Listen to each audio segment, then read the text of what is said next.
Now we'll go on to activity 3.2. We'll continue to problem solve with integers, and this section has to do with adding and subtracting integers. We'll now take a look at how to add integers. You're already familiar with how to add two positive numbers together, and we will learn how to add two negative numbers together and a negative and positive number.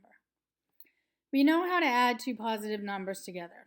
Our example, if we want to add 64 plus 120, we add up the place value columns and we would get the answer 184. So you're familiar with that. So now let's take what we know about adding positive integers and apply it to adding negative integers. To add two negative numbers together, we add the numbers as if they were positive, and then we insert the negative sign before the solution. So what that means is if we were adding negative 18 plus negative 26, we would add 18 and 26 together and get 44, and then we would put the negative sign before the 44. So again, when you're adding two negative numbers together, you add them as if they were positive, and then just tack on the negative sign before the answer. Now let's look at adding integers of different signs. The process the book describes is first you find the absolute value of each number, then you subtract the smaller number from the larger number and insert the sign of the larger number before the answer. So basically what that means is you subtract the smaller number from the larger number and take the sign of the larger number. Let's look at two examples. In the first example, I want to add 40 plus negative 10. So I would subtract 10 from 40, and I would get 30. And since 40 is the bigger number, I would take the sign of 40, which is positive, and the answer would be 30. So 40 plus negative 10 is equal to 30. In example 2, I want to add negative 85 plus 60. So what I would do is I'm going to subtract 60 from 85 and get 25. And then since 85 is the larger number, I'm going to take the sign of the larger number, which is negative, and put it in front of the 25. So negative 85 plus 60 is equal to negative 25. Now this may seem a little different than what you're used to doing, and we're going to do many problems in class that go over how to add numbers with different signs. So you get lots of practice in class. Now let's look at subtracting integers. We already know how to subtract two positive integers. My example, 45 minus 19.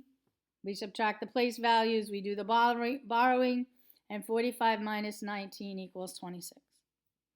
But now let's apply that to negative numbers. When we subtract two negative numbers, we change the subtraction sign and the negative sign of the second number to addition, and then we end up adding the numbers together like we did on the last slide. So if in this example, I want to subtract negative 7 minus negative 26, you'll notice that there's two negative signs together, the minus sign and the negative sign before the 26. Both of those become positive. So negative 7 minus negative 26 actually becomes negative 7 plus 26. And when we add a positive and a negative number together, we know that we subtract them. So 26 minus 7 would be 19, and we take the sign of the larger number, which is positive. So negative 7 minus negative 26, the answer is 19. So if this seems a little strange, we're going to do some more examples on the next slide. Let's look at some more examples. In the first example, I want to subtract negative 2 minus negative 8. Again, the negative sign and this minus sign both become positive, and I end up with negative 2 plus 8, and the answer is 6. In example 2, I have 16 minus a negative 23.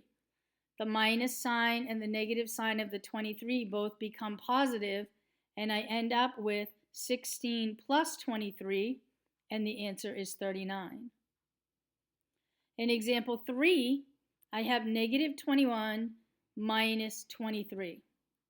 A subtraction problem can be written as an addition problem, where it would become negative 21 plus negative 23.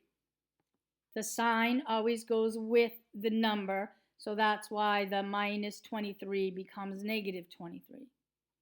So I would end up with negative 21 plus negative 23. I would add those together and I would have negative 44. Now, we're going to do many more problems in class to go over adding and subtracting integers so that you'll know how to do it for your homework and you'll have a better understanding than just seeing it in these brief slides. The last slide, I want to just mention that the commutative property of addition, meaning that you can change the order of the numbers without changing the answer, holds true for integers as well as positive numbers. So in my example here, 6 plus negative 9 is the same thing as negative 9 plus 6. So remember, you can change the commutative property holds true for addition. It does not hold true for subtraction. But just so that you can apply this when you're doing when we're doing the problems. And so that ends section 3.2 on adding and subtracting integers.